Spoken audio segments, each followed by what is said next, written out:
கிட்டத்தட்ட 2 கிலோமீட்டர் தூரத்திலிருந்து தனது தேனீ பெட்டிகளை ரோஹித் இப்படி கண்காணித்துக் கொண்டிருக்கிறார். பார்க்க சாதாரணமாக தெரிந்தாலும் ரோஹித் உருவாக்கி இருக்கும் இந்த தேனீ பெட்டி AI தொழில்நுட்பத்தில் இயங்குகிறது. கெமிக்கல் ஃபர்டிலைசர் யூஸ் பண்ணி தான் விவசாயம் ஃபார்மிங்கிறது ரொம்ப ஒரு காமன் விஷயமா ஆயிடுச்சு. யாருமே பீஹைவ்ஸோ தேனீ பெட்டி வச்சு விவசாயம் பண்ணுறோன்ற மைண்ட் செட்டில் யாருமே இன்றைக்கி இல்லை. நாங்கள் ஒரு 10-20 தேனீ பெட்டி வச்சுன்னா அதை நாங்கள் எப்படி சார் மெயின்டைன் பண்ணுறது, நாங்கள் எப்படி சார் போய் தந்து பார்க்குது, அது எங்களுக்கு வேலை ரொம்ப பேர்டன் அதிகம், அது எங்களுக்கு ஈஸியான ஒரு வேலை கிடையாது அப்படின்றாங்க. ஸோ இது ஒரு ப்ராப்ளம். ஸோ இதுக்கு நாங்கள் ஒரு சொல்யூஷன் கொடுக்கணும், அவங்க ஒரு கஷ்டமான நினைக்கிற ஒரு வேலையை ஈஸியாக ஆக்கணுன்றதுக்காக தான் இந்த செயற்கை நுண்ணறிவுகள் கொண்ட அட்டானமஸ் பீஹைவ்ஸ். வேலூர் தொழில்நுட்ப பல்கலைக்கழகத்தின் முதுநிலை பொறியியல் மாணவரான ரோஹித்தின் இந்த கண்டுபிடிப்பு மத்திய அறிவியல் மற்றும் தொழில்நுட்ப அமைச்சகத்தால் அங்கீகரிக்கப்பட்டு அதை விரிவுபடுத்த 5 லட்சம் நிதி உதவியும் வழங்கப்பட்டிருக்கிறது. IoT ப்ளஸ் ஒரு மொபைல் அப்ளிகேஷன், இது மூலிமா என்னென்னா அவங்க வீட்டில் உட்காந்துக்கிட்டு ஒரு நல்ல ஒரு ரிமோட் லொக்கேஷனில் உட்காந்துக்கிட்டு ஓவராலாக எல்லாமே மானிட்டர் பண்ணலாம். என்னென்ன பண்ணலான்னா, முதல்ல தேனீ பெட்டிகளோட அந்த தேனீ பூச்சிகளோட எண்ணிக்கை, பீஸ் கவுண்ட்டு, இதில் என்னென்ன புதுமையாக கொண்டு வந்திருக்கோம் பார்த்தீங்கன்னா, ஃபஸ்ட்டு இதில் நாங்கள் இன்பில்ட்டாகவே லோடு செல் அப்படின்ற ஒரு சென்சார் வந்துருக்கோம். அந்த லோடு செல் என்ன பண்ணோன்னா, உங்கள் ஃபோன்லேருந்தே முதல்ல இதில் தேன் எவ்வளோ இருக்குது, தேனோட அந்த மெழுகு இருக்குது பார்த்தீங்களா, மெழுகு வச்சு அதோட வெயிட் கண்டுபிடிச்சி அந்த வெயிட்லேருந்து எவ்வளோ தேன் உற்பத்தி பண்ண முடியும். இப்போ விவசாயிங்க அதிகமாக என்ன பிரச்சனை சொல்கிறாங்கன்னா, இந்த தேனீ பெட்டிக்குள்ளே மற்ற பூச்சி வண்டுலாம் உள்ளே போய் அந்த தேன் அடமலை உட்காந்து அந்த தேனீ பூச்சியை சாப்பிட்டுது, அந்த வண்டுலாம் எங்களை ரொம்ப டிஸ்டர்ப் பண்ணுது, அதை உள்ளே வந்துச்சுன்ற தகவல் தெரிஞ்சால் கூட போதும், நாங்கள் போய் அதை உடனே க்ளீன் பண்ணிடுவோம், மாற்றிடுவோம். அது மட்டும் இல்லாமல் இதில் நாங்கள் டெம்பரேச்சர், ஹியூமிடிட்டி, ப்ரெஷர் இந்த மாதிரி சுற்றுச்சூழல் சென்சார்ஸ்லாம் வச்சுருக்கோம். அதனால் என்னென்னா, உங்களுக்கு ஏதாவது உங்கள் தேனீ பெட்டியில் டிஸ்டர்பன்ஸ் இருக்குன்னா நம்மளுக்கு ஒரு அலர்ட் வரும். தமிழகத்தில் முதல் முறையாக தேனீ வளர்ப்பை ஊக்குவிக்கும் வகையில் வாட்மா என்ற வேலூர் தேனீ வளர்ப்பு தொழில்நுட்ப மேலாண்மை சங்கம் தொடங்கப்பட்டது.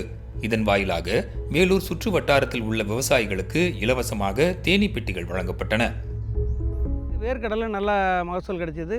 இப்போ மேங்கோவெல்லாம் சுமாராக வந்திருக்குதுங்க இந்த வருஷம். அதனால் எங்களுக்கு கூடுதல் 1.5 மடங்கு கூடுதலான மகசூல் தேனீ பெட்டி வச்சனால எங்களுக்கு மகசூல் கிடைச்சிருக்குதுங்க. அவங்களே தேனீ பெட்டி வைக்கிறாங்க, அவங்க தேன் கலெக்ட் பண்ணிக்கும். ஆனால் எங்களுக்கு இப்போ அந்த மகன சேர்க்கை நடக்கல, எங்களுக்கு ஈல்டு இன்க்ரீஸ் ஆகுது. எங்களுக்கு தேவை அதுதாங்க மெயின்.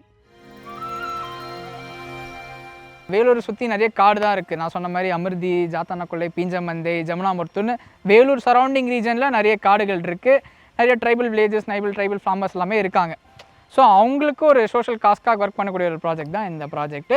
அவங்களுக்கு ஒரு கூடுதல் வருமானம் ஏற்படுத்தி கொடுக்கணும். இப்போ விவசாய பூமியில் பார்த்தீங்கன்னா ஃபுட் சோர்ஸ் ஒரு தேனீ பூச்சிகளுக்கு எந்த லெவலில் இருக்கோ அதோட 2 மடங்கு அதிகமாக மலையில் இருக்கும். ஏன்னா அங்கே பூ அதிகமாக இருக்கும், சொல்லப்போனால் அதுக்கான ஃபுட் சோர்ஸ் அதிகமாக இருக்கும். அப்படி அதுக்கு என்ன அர்த்தம்னா, அது உங்களுக்கு அந்த ஹனி குவான்டிட்டியும் அதிகமாக கிடைக்கும். இங்கே 2.5 கிலோ 3 கிலோ கிடைக்குதுன்னா நீங்கள் மலை மேலே வச்சிங்கன்னா உங்களுக்கு ட்வைஸ் அதிகமாக இருக்கும், 5 கிலோ 6 கிலோ வரைக்கும் கிடைக்கும்.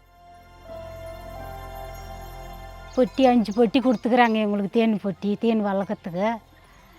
அது நாங்கள் வளர்த்து பாதுகாத்து 15 நாளைக்கு ஒரு முறை தேன் எடுக்கிறோங்க. அது ஒன்றில் 1 லிட்டரு 1/2 லிட்டரு வருது, 300 ரூபா லிட்டரு எடுக்கிறாங்க. அவங்களும் எடுத்துன்னு போயிடுறாங்க. நாங்கள் எடுத்து வச்சு சொன்னாலும் எடுத்துன்னு போயிடுறாங்க. அதான் ஒரு மாதத்துக்கு 4000 5000 வரும். அதை வச்சு எங்களுக்கு யூஸ்ஃபுல்லாக இருக்குது. இப்போ 20 வருஷமாக தேன் பெட்டி வளர்க்கத்தை விட்டாங்க. அதுக்கு அடுத்து பார்த்தீங்கன்னா வாட்மா கம்பெனி மூலிமா கொடுத்ததுனால இங்கே இருக்கிற ஒரு 300 ஃபேமிலிக்கு பயனுள்ளதாக இருக்குது. ஒவ்வொரு ஃபேமிலிக்கும் 5 பெட்டிகள் கொடுத்துக்கிறாங்க. நானும் விவசாயியாக வச்சுருக்கேன். மாதம் பார்த்திங்கன்னா ஒரு 5000 ரூபாய் வரைக்கும் சம்பாதிக்கலாம் ஒரு 10 பெட்டி இருந்தால். இதே ஒரு 50 பெட்டியாக இருந்துச்சுன்னா மாதம் ஒரு 10,000 ரூபாய் வரைக்கும் சம்பாதிக்கலாம். அந்த அளவுக்கு இங்கே சோர்ஸ் இருக்குது. இந்த தேனீ பெட்டியில் நம்ம ஒரு டெக்னாலஜி சொல்லியிருக்கோம். ரோஹித்தின் தந்தை தான் வாட்மா அமைப்பின் நிறுவனர் நாகராஜன். எனவே அந்த அமைப்பின் உதவியுடன் விவசாயிகளுக்கு தன் தொழில்நுட்பம் குறித்து விழிப்புணர்வை ரோஹித் ஏற்படுத்தி வருகிறார். உங்கள் வீடு ஒரு இடத்துல இருக்கும், லேண்ட் ஒரு இடத்துல இருக்கும், தேனீ பெட்டி ஒரு இடத்துல இருக்கும். தானியங்கி தேனீ பெட்டிகளை தயாரிக்க சுமார் 30,000 ரூபாய் வரை செலவாகும் என கூறும் ரோஹித், இதற்கு காப்புரிமை கிடைத்தால் விலை குறையலாம் என்கிறார். இதனால் அதிக தேனீக்களை வளர்த்து விவசாயம், சுற்றுச்சூழல், பொருளாதாரம் என அனைத்திலும் முன்னேற்றம் ஏற்படும் என நம்பிக்கை தெரிவிக்கிறார்.